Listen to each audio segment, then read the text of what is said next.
नमस्कार, take live ओडिसीमा हार्दिक स्वागत छ। म दिनेश बुढाथोकी। राष्ट्रिय वाणिज्य बैंक लिमिटेडको सहायक प्रशासन सेवा र सहायक नगद सेवा अन्तर्गत प्रथम चरण परीक्षाका लागि लिइने कम्प्युटर सम्बन्धी एमसिक्यू सेट एच लिएर पुनः उपस्थित भइसकेको छु। योभन्दा अगाडि हामीले थुप्रै सेटहरू सल्भ गरिसकेका छौँ। आज चाहिँ हामी सेट एच डिस्कसन गर्नेछौँ। नेपाल राष्ट्र बैंक, नेपाल बैंक लिमिटेड, कृषि विकास बैंक अनि लोकसेवा आयोग र शैक्षिक सेवा आयोगका लागि पनि उत्तिकै महत्त्वपूर्ण छ। यहाँले अन्तिमसम्म हेर्ने प्रयास गर्नुहोला। यो सेटले पनि हजुरहरूलाई केही न केही यसमा प्लस पोइन्ट बेनिफिसियल गर्ने नै छ। एकदमै महत्त्वपूर्ण छ। आउनुहोस् ढिला नगरी आज क्वेसनतिर हामी लाग्छौँ।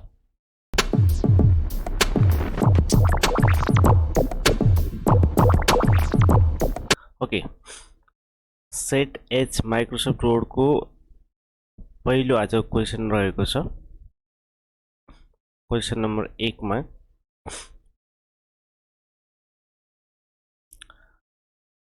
क्वेसन नम्बर 1 मा हामीसँग क्वेसन रहेको छ। यसमा bookmark is use to, bookmark भनेको माइक्रोसफ्ट वर्डमा हुन्छ के का लागि युज हुन्छ भन्दैछ। अप्सन ए मा mark text in the document, mark text and page of the word file, mark text location in the document, all of the mention भन्दैछ। यसको करेक्ट आन्सर हो बुकमार्क भनेको mark text or location of the document, अर्थात् हामीसँग अहिले यसमा यसको correct answer भनेको C is the right answer है। या अर्को हेरौँ। अर्को क्वेसन हामीसँग रहेको छ 2 नम्बरको, Microsoft Word is dot dot type of software भन्दैछ। माइक्रोसफ्ट वर्ड कस्तो प्रकारको सफ्टवेयर हो भन्दैछ। एमा प्याकेज, बीमा टेलर, सीमा सिस्टम, डीमा कस्टमाइज भनेर यहाँलाई सोधिरहेछ। माइक्रोसफ्ट वर्ड भनेको एक प्रकारको कुन सफ्टवेयर हो? Customize software. D is the right answer for this question. अर्को 3 नम्बरमा which is not use in micro name भन्दैछ। माइक्रोको नेम अर्थात् माइक्रो रेकर्ड गर्दाखेरि तलको मध्ये कुन माइक्रो नेम राख्न सकिँदैन? एमा नम्बर्स, बीमा वाइल्ड कार्ड क्यारेक्टर, सीमा स्पेशल क्यारेक्टर, डीमा अल अफ द अबभ। यसको करेक्ट आन्सर हो नम्बर्स। नम्बर्स चाहिँ राख्न पाउँदैन है, यो चाहिँ एक्सेप्ट हुँदैन, बाँकी सबै हुन्छ। 4 नम्बरमा छ to make the white space around page text is भन्दैछ। वाइट स्पेस जुन हामी राख्छौँ पेजको हो त्यो अप्सनलाई हामी के भन्छौँ?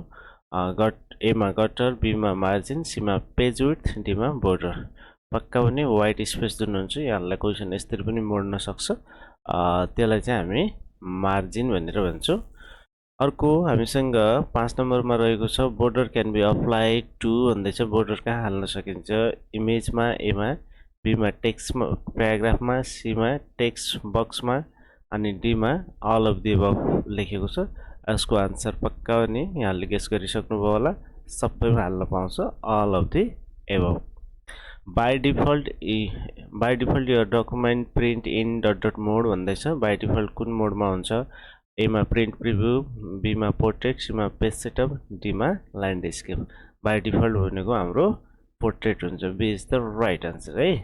ओके, अनि 7 मा छ Microsoft Word is dot dot program भन्दैछ। वर्ड कस्तो प्रकारको प्रोग्राम हो? एमा ग्राफिक्स, बीमा स्प्रेडसिट, डीमा सीमा डेटाबेस, डीमा वर्ड प्रोसेसिङ।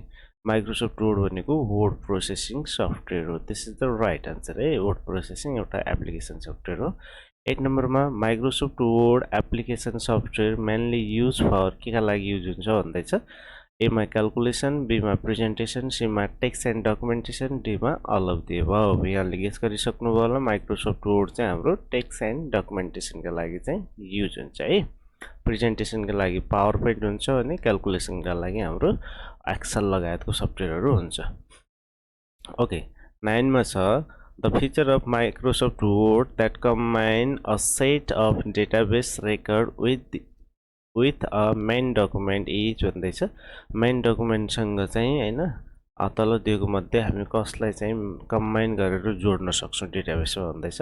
ए मा मेल मर्ज, बी मा अटो करेक्ट, सी मा वर्ड वाप, डी मा थेसेरस। यसको करेक्ट आन्सर हो mail merge. Mail merge through नै हामी एक वा एक भन्दा बढी फाइलहरुलाई सँगै अट्याच गर्न सक्छौं है। The drop cap option we are use in dot drop cap अप्सनलाई चाहिँ ड्रप क्याप अप्सन तलको मध्ये हामी कहाँबाट युज गर्न सक्छौं भनेर भन्दैछ। अनि ए मा फर्मेट मा गएर ड्रप क्याप, बी मा डिजाइन मा गएर ड्रप क्याप, सी मा इन्सर्ट ड्रप क्याप, डी मा रेफरेन्स ड्रप क्याप। यसको करेक्ट आन्सर हो ड्रप क्याप भनेको इन्सर्ट मेन्युमा पर्ने गर्छ है त। इन्सर्ट मा गएर drop cap, this is the right answer. Okay 11 नम्बर को छ what is the keyboard shortcut key for switching your active one word program to another word program or another active word program। साथीहरु यो question एकदमै महत्त्वपूर्ण छ। वर्डकै यहाँले दुईवटा फाइल खुलाउनु भएको छ, दुईवटा तीनवटा चारवटा जतिसुकै पनि फाइल हुन सक्छ अर्थात हैन वर्डको डकुमेन्टहरु खुलाउनु भएको छ। अब एक वर्डको प्रोग्रामबाट अर्को एक्टिभ वर्डको प्रोग्राममा जानु पर्यो भने स्विचिङ हुनु पर्यो है। हो त्यो अवस्थामा तलको मध्ये कुन की प्रेस गर्न सक्नुहुन्छ भनेर सोधिरहेछ है। यसका लागि ए मा control shift F4, control shift F5, control shift F6 र कन्ट्रोल अल्ट F6 दिएको छ। यसको करेक्ट आन्सर हो C is the right answer. Control shift सँग F6 है प्रयोगमा पनि हेर्नु होला, यो नै यसको करेक्ट आन्सर हो। अर्को 12 नम्बरमा which of the following shortcut key used for capitalize letter in the Microsoft Word भन्दैछ। तल दिएको सर्टकट कमान्ड मध्ये कसले चाहिँ क्यापिटलाइज गर्न मद्दत गर्छ। ए मा कन्ट्रोल ए, बी मा अल्ट ए, सी मा कन्ट्रोल अल्ट ए, डी मा कन्ट्रोल शिफ्ट सँग ए है। यसको करेक्ट आन्सर भनेको कन्ट्रोल शिफ्ट सँग A, this is the right answer है। ओके 13 नम्बर पेज क्वेशन नम्बरमा दिएको छ page number in Microsoft Word is inserted as भन्दैछ। पेज नम्बर हामी कहाँ इन्सर्ट गर्न सक्छौं। ए मा फुटर, बी मा फुटनोट, सी मा एन्डनोट, डी मा नन अफ द अबभ है। र पेज नम्बर हामी हिडर फुटर मै राख्न सक्छौं र यहाँले त्यस केसमा चाहिँ बोथ भन्ने अप्सन दिन सक्छ। फुटर मात्रै दिएको भने फुटर मात्रै पनि भयो, हिडर मात्रै दिन्छ भने हिडर मात्रै भयो। यसलाई दुई तीन तरिकाले सोध्न सक्छ। त्यसैले अहिलेको लागि हाम्रो A is the right answer. Footer is the right answer for this question है। फुटर। अर्को 14 मा छ which of the following is not a valid page layout in Microsoft Word भन्दैछ। तल दिएको मध्ये कुन चाहिँ भ्यालिड पेज लेआउट होइन माइक्रोसफ्ट वर्डको। ए मा वेब लेआउट, बी मा फर्म लेआउट, सी मा नर्मल लेआउट, डी मा प्रिन्ट लेआउट। यसको करेक्ट आन्सर भनेको फर्म लेआउट है, B is the right answer. Okay 15 मा Microsoft Word can not be used for है। माइक्रोसफ्ट वर्ड केका लागि हामी युज गर्दैनौं। ए मा राइटिङ स्टोरी, बी मा ड्राइङ चार्ट, सी मा मेल मर्ज, डी मा स्ट्याटिस्टिकल क्याल्कुलेसन है। यसको करेक्ट आन्सर भनेको स्ट्याटिस्टिकल क्याल्कुलेसन अर्थात यो चाहिँ माइक्रोसफ्ट वर्डले सक्दैन। 16 नम्बरमा छ इन a plus b को whole square the number 2 is एफियर of which effect has been apply भन्दैछ। यो a plus b को होल स्क्वायर जुन लेखिएको छ स्क्वायर है पावरमा जुन गएको छ नि हो, यो पावरमा गएको जुन 2 भन्ने जुन छ त्यो माथि अलि नर्मल टेक्स्ट भन्दा थोरै माथि गएको छ। यहाँनिर हेर्नुस् त अलि माथि गएको छ हो। यो इफेक्ट तलको मध्ये कसले गर्दाखेरि आएको हो अर्थात कुन अप्सनबाट चाहिँ अप्लाई भएको भन्दैछ। ए मा स्लाइड अफ है, अनि बी मा पावर टेक्स्ट, सी मा सबस्क्रिप्ट, डी मा चाहिँ सुपरस्क्रिप्ट। यसको करेक्ट आन्सर हो सुपरस्क्रिप्ट। पावरमा लेखिन्छ सुपरस्क्रिप्ट र बेसलाइनमा लेखिन्छ सबस्क्रिप्ट हुन्छ है। ओके 17 नम्बरमा दिएको छ what is the keyboard shortcut key for thesaurus MS Word भन्दैछ एमएस वर्डमा चाहिँ थेसेरसको सर्टकट कमान्ड कुन हो तल दिएको मध्ये भनेर सोधिरहेको छ एमा F7 बीमा शिफ्ट F7 सीमा F8 डीमा शिफ्ट F8 यसको करेक्ट आन्सर हो शिफ्ट प्लस F7 है F7 चाहिँ ग्रामरको लागि हो शिफ्ट F7 भनेको थेसेरस टुलका लागि हो 18 मा which of the following default font style भन्दैछ तल दिएको मध्ये फन्ट स्टाइल कुन हो भनेर सोधिरहेको छ ए मा चाहिँ बोल्ड बी मा रेगुलर सी मा इटालिक डी मा बोल्ड एन्ड इटालिक यो सबै फन्ट इफेक्ट जो हो फन्टको स्टाइल हो है फन्टको स्टाइल यसमध्ये बाइ डिफल्ट हामीसँग रहने भनेको regular is the right answer B नम्बरको करेक्ट आन्सर है त ओके त्यस्तै प्रकारले 19 मा छ what is the default left margin in Word document भन्दैछ वर्ड डकुमेन्टको डिफल्ट लेफ्ट मार्जिनमा कति हुन्छ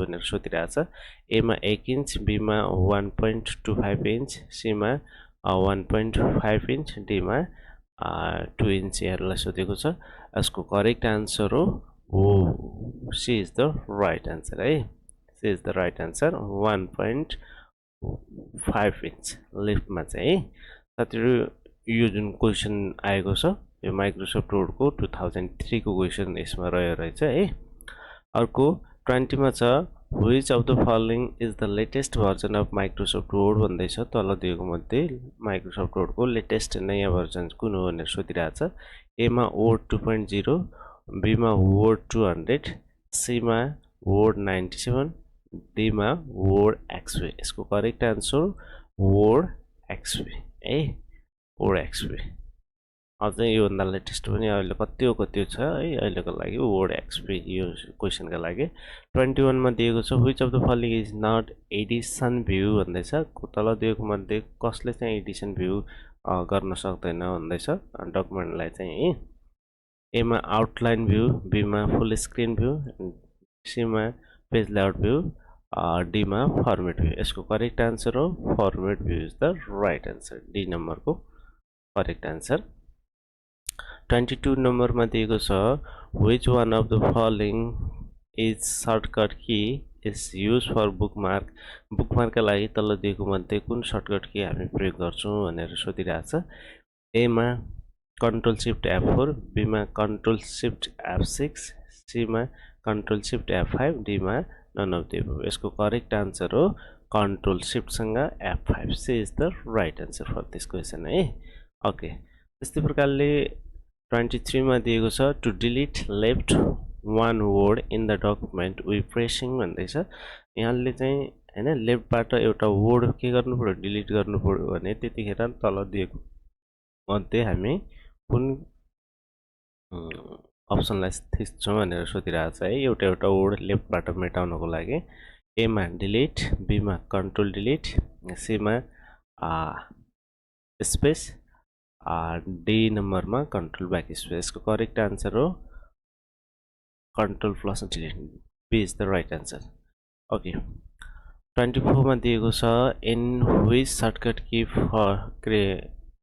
shortcut key to remove all the manual formation in the document भन्दैछ तल दिएको मध्ये कुन सर्टकट कमान्डले चाहिँ हामीले वर्डमा विभिन्न किसिमको फर्मेटिङ गरेको हुन्छ त्यसलाई हटाउनु पर्यो है क्लियर गर्नु पर्यो रिमुभ गर्नु पर्यो यहाँले कुन प्रेस गर्न सक्नुहुन्छ भन्दैछ अर्थात क्लियर फर्मेटिङका लागि कुन सर्टकट कमान्ड हो है सर्टकटमा बुझ्नु पर्दा ए मा कन्ट्रोल वाई बी मा कन्ट्रोल जेड सी मा कन्ट्रोल स्पेस बार डी मा कन्ट्रोल ब्याक स्पेस की यसको करेक्ट आन्सर हो कन्ट्रोल सँग स्पेस बार है यो यहाँहरुको नि बोल्ड कलर सरल साइज बढाएको पावरमा लेखेको सबै टेक्स्टलाई के फर्मेटिङलाई के गर्छ हटाउँछ okay which of the following is the default font